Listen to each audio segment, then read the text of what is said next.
کتنی بار مجھ سے یہ سوال کرو گے؟ غوث صاحب نے کہا۔ دراصل یہ سب کچھ میری سمجھ میں نہیں آ رہا۔ اگر بیگم صاحبہ کبھی آپ کو نقصان پہنچانے میں کامیاب ہو جائیں تو آپ کو کیا فائدہ ہوگا؟ آپ تو جان سے جائیں گے، اور فرض کیجئے اس کے جرم کا راز فاش ہو جائے تو ظاہر ہے انہیں سزا ہو جائے گی، اور آپ کو کیا ملے گا؟ غوث خان صاحب پھیکے سے انداز میں ہنس پڑے۔ تمہارا دل چاہے تو تم اسے دیوانگی کہہ سکتے ہو، میں اسے اپنی زندگی سے زیادہ چاہتا ہوں، مگر وہ کوئی کیا کر رہا ہے؟ کسی کے دل کو تو نہیں بدلا جا سکتا۔ وہ مجھ سے اس لیے بد دل ہو چکی ہے کہ میں کلاش ہو چکا ہوں۔ میں تھوڑا سا وقت چاہتا ہوں۔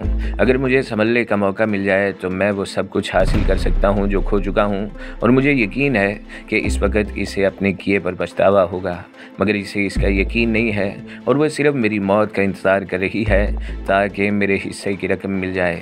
مگر میں کچھ اور سوچ رہا ہوں جو میں تمہیں بتا چکا ہوں۔ آپ کے درمیان اس موضوع پر بات ہوئی ہے کبھی؟ میں نے پوچھا۔ کس موضوع پر؟ انہوں نے کہا۔ میرا مطلب ہے آپ نے اپنے بارے میں کبھی بیگم صاحبہ سے خدشے کا اظہار کیا ہے؟ ظاہر ہے وہ جو کچھ کر رہی ہے وہ تو میں اسے نہیں کہہ رہا۔ ہاں، وہ میری طرف سے فکر مندی کا اظہار کرتی ہے۔ کبھی آپ نے ان سے علیحدگی کا تذکرہ کیا ہے؟ میں نے پوچھا۔ صرف ایک بار، اور اسے دوہرا پڑ گیا تھا۔ اس نے بہت رنج کا اظہار کیا تھا۔ ویسے بھی اسے شدید بلڈ پریشر رہتا ہے۔ یہ خطرناک ہو سکتا ہے، جبکہ وہ علاج بھی نہیں کراتی اس کا۔ میں نے کہا۔ اسے دواؤں سے چڑ ہے۔ ان کی خوراک بھی معاف کیجیے بہت زیادہ ہے، اور بلڈ پریشر کی مریضہ ہونے کے باوجود وہ ان اشیاء کو زیادہ پسند کرتی ہیں جن میں کولیسٹرول کی مقدار زیادہ ہوتی ہے۔ اس میں کوئی شک نہیں کہ وہ مریضہ ہے، مگر یہ اشیاء اسے تندرست رکھتی ہیں۔ اس نے اپنے بڑھتے ہوئے بدن کی وجہ سے ڈائٹنگ کی تھی جس نے اسے زندہ درگور کر دیا تھا۔ وہ تندرست رہتی ہے۔ ان تمام چیزوں کا اسے بے حد شوق ہے۔ اگر کمی ہے تو وہ محسوس کرنے لگتی ہے۔ عجیب گورکھ دندہ ہے۔ میں نے گہری سانس لے کر کہا۔ پھر اچانک مجھے خیال آیا۔ میں نے پوچھا، یہ نیلم کیسی لڑکی ہے؟ نیلم؟ کیوں؟ غوث صاحب نے چونک کر پوچھا۔ وہ کبھی بیگم صاحبہ کی اعلیٰ کار نہیں بن سکتی۔ ہرگز نہیں، وہ بہت پیاری بچی ہے، بالکل معصوم اور بے ضرر۔ اگر اس کے کانوں میں ایسی بات ڈال دی جائے تو کسی کو نقصان پہنچانے کی بجائے وہ خود ہی خوف سے کانپ جائے۔ میں بے وقوف نہیں، اس کا جائزہ لے چکا ہوں۔ تمہیں اس پر کوئی شک ہوا ہے؟ بالکل نہیں، میں نے بس یوں ہی اس کے بارے میں سوچا تھا۔ نہیں، اس پر کوئی شبہ نہ کرو۔ بیگم بھی اتنی بے وقوف نہیں کہ وہ اس سے کوئی ایسا کام لینے کی کوشش کرے، وہی بعد میں ان کی گردن پھنسانے کا باعث بن سکتی ہے۔ میں غوث صاحب کی بات سے متفق نہیں تھا، لیکن کوئی اظہار بھی نہیں کرنا چاہتا تھا۔ انہیں لے کر واپس پلٹا۔ علی رحمان صاحب بہت یاد آ رہے تھے، اور پھر موقع بھی تھا، چنانچہ ان کی طرف چل پڑا۔ انہوں نے حسب عادت مسکرا کر میرا استقبال کیا۔ آپ نے جو کام میرے سپرد کیا ہے اس کے بارے میں ایک سوال کرنا چاہتا ہوں۔ ضرور، انہوں نے کہا۔ یہ کام کوئی اور بھی کر سکتا ہے۔ کیا مطلب؟ انہوں نے کہا۔ آپ کو کوئی دوسرا بیوقوف نہیں ملا تھا؟ کوئی اہم بات ہو گئی ہے شاید؟ انہوں نے کہا۔ نہیں، ایسی کوئی بات نہیں، سب کچھ معمول کے مطابق ہے۔ ہو سکتا ہے کوئی خاص بات بھی ہو جائے۔ کیا؟ انہوں نے دلچسپی سے پوچھا۔ اس بار آپ کو مجھے 4 سال کے لیے پاگل خانے پہنچانا پڑے گا، کیونکہ آپ نے غیر سرکاری پاگل خانے بھیج دیا ہے۔ ہمت ہار رہے ہو؟ انہوں نے کہا۔ نہیں، ہمت نہیں ہار رہا، بلکہ میرے دماغ کے کل پرزے کچھ گڑبڑ ہونے لگے ہیں، میں نے کہا، اور علی رحمان مجھے پرخیال نظروں سے دیکھنے لگے اور پھر بولے۔ در حقیقت یہ مسئلہ میرے لیے بھی اس قدر اہم نہیں عزیزم۔ یوں سمجھ لو کہ سلطان احمد صاحب کی مروت میں یہ سب کچھ کر رہا ہوں۔ اخراجات بھی وہی کر رہے ہیں اور ان کا بوجھ مجھ پر نہیں ہے۔ تم اگر کچھ مشکل محسوس کر رہے ہو تو واپس آ سکتے ہو۔ میں نے تم سے بہت سی امیدیں وابستہ کر لی ہیں اور تجربہ کر کے بہت خوش تھا۔ تجربہ؟ میں نے سوال کیا۔ پولیس دن رات یہی سب کرتی ہے برخوردار۔ ایسے جرائم شدید ذہنی کاوش کے لیے کیے جاتے ہیں، سراغ لگتے ہیں، گتھیوں کو سلجھانے کے لیے بڑی محنت کرنی پڑتی ہے۔ تجربہ میں نے یہ کیا کہ غیر سرکاری کام ایک غیر سرکاری شخص کے حوالے کر دیا۔ کام کسی تربیت یافتہ کے حوالے کیا گیا ہوتا تو وہ تربیت یافتہ افراد کی طرح کرتا۔ یہ غیر سرکاری ہے۔ سمجھ لو سلطان احمد صاحب کی ڈیوٹی کے دوران ایک کیس ملا تھا جسے حل میں ناکامی ہوئی ہے۔ یہ قتل کا معاملہ تھا، ان کی ایک عزیزہ کا، مگر کامیابی نہ ہوئی۔ قاتل پکڑے گئے، ثبوت نہ ملا۔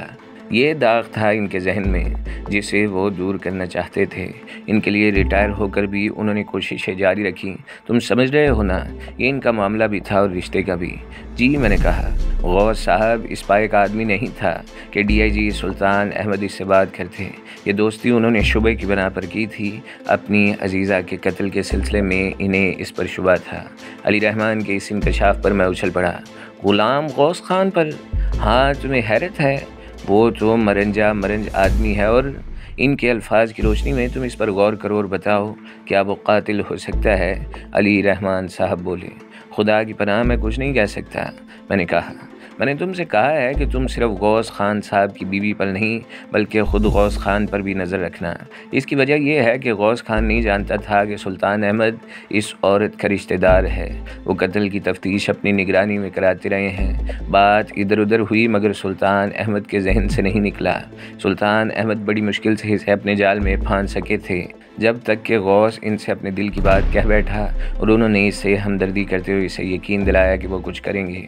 انہوں نے مجھ سے بات کی اور میں نے اتفاق سے تمہیں اس کے لیے منتخب کر لیا۔ اس کی اطلاع میں سلطان احمد کو بھی دے چکا ہوں۔ سلطان احمد صاحب سے تو اس عورت کا رشتہ تھا، مگر غلام غوث سے اس کا کیا رشتہ تھا؟ میں نے پوچھا۔ میاں بیوی کا علی رحمان نے ایک اور دھماکہ کیا۔ یعنی غوث صاحب اس سے پہلے بھی شادی کر چکا ہے اور یہ خاتون اس کی دوسری بیوی ہیں؟ دوسری نہیں، چوتھی۔ او میرے خدایا میرے خدا، وہ اس سے پہلے 3 شادیاں کر چکا ہے۔ اور بھی بہت سی دلچسپ باتیں ہیں، سنو گے تو حیران ہو جاؤ گے۔ اس کی پہلی 3 بیویاں غیر طبعی موت مری ہیں۔ یعنی قتل؟ میں نے پوچھا۔ خدا بہتر جانتا ہے۔ سب سے پہلی بیوی، مگر ٹھہرو، غوث صاحب کے بارے میں تمہیں کچھ بھی بتانا مناسب رہے گا۔ بہت پہلے وہ غوث خان نہیں تھا۔ شاید تم نے کبھی پریتم شاہ کا نام سنا ہوگا۔ کبھی نہیں سنا، میں نے کہا۔ فلم انڈسٹری کا ایک ناکام اداکار جو ایک نامور اداکارہ پھولوتی کی دریافت تھا۔ پھولوتی کا اصل نام نصیب جہاں تھا۔ لڑکی کو اس سے محبت ہو گئی تھی۔ اس نے اپنی انتہائی کوشش سے پریتم شاہ سے ایک فلم میں اپنے مقابل ہیرو کا کردار دلوایا۔ وہ فلم صرف پریتم شاہ کی وجہ سے فلاپ ہو گئی۔ پھر کئی فلموں میں ولن کا کردار ادا کیا مگر اس میں بھی ناکام رہا۔ کچھ عرصہ اسے چھوٹے چھوٹے رول ملتے رہے مگر اسے کسی حیثیت میں پسند نہ کیا گیا۔ اس وجہ سے پھولوتی نے فلم انڈسٹری سے ناراض ہو کر اداکاری ترک کر دی اور پریتم شاہ سے شادی کر لی۔ وہ لاکھوں کی دولت رکھتی تھی۔ اس نے جذباتی ہو کر ساری دولت پریتم شاہ کے نام کر دی۔ اسے بے حد دکھ تھا کہ انڈسٹری نے اس کے محبوب کا کیریئر نہ بننے دیا اور اس دکھ نے اسے شدید ذہنی صدمے سے دوچار کیا۔ اس نے کئی ڈائریکٹروں کی پٹائی کر دی اور پھر ایک سر پھرے ڈائریکٹر نے اسے سریعام گولی مار دی اور خود عمر قید بھگتنے نکل گیا۔ اداکارہ کی دولت پریتم شاہ کو مل گئی؟ میں نے پوچھا۔ صاف ستھرے قانونی راستے سے قتل کے ملزم کو سزا ہوئی، پھر پریتم شاہ یعنی شیر خان یعنی غلام غوث کے نام سے منظر عام پر آیا۔ اس بار اس نے یاسمین نامی لڑکی سے شادی کی تھی جس سے اس کی ملاقات ایک کلب میں ہوئی تھی۔ یاسمین کو کوٹھی، کار اور لاکھوں روپے نقدی کے علاوہ ایک ٹیکسٹائل مل جہیز میں ملی۔ ویسے بھی اس کا باپ فوت ہو چکا تھا، صرف اس کی ماں تھی جس سے یاسمین کو بے حد پیار تھا۔ شادی کے 1 سال بعد یاسمین کی ماں کا انتقال ہو گیا۔ اب وہ ماں کی موت کے صدمے سے پاگل ہو گئی۔ بعد میں اس نے دماغی اسپتال میں بلند جگہ سے کود کر خودکشی کر لی اور غوث خان کو عرصہ دراز تک ساحل سمندر اور ویرانوں میں اداس دیکھا گیا۔ رفتہ رفتہ اسے صبر آنے لگا۔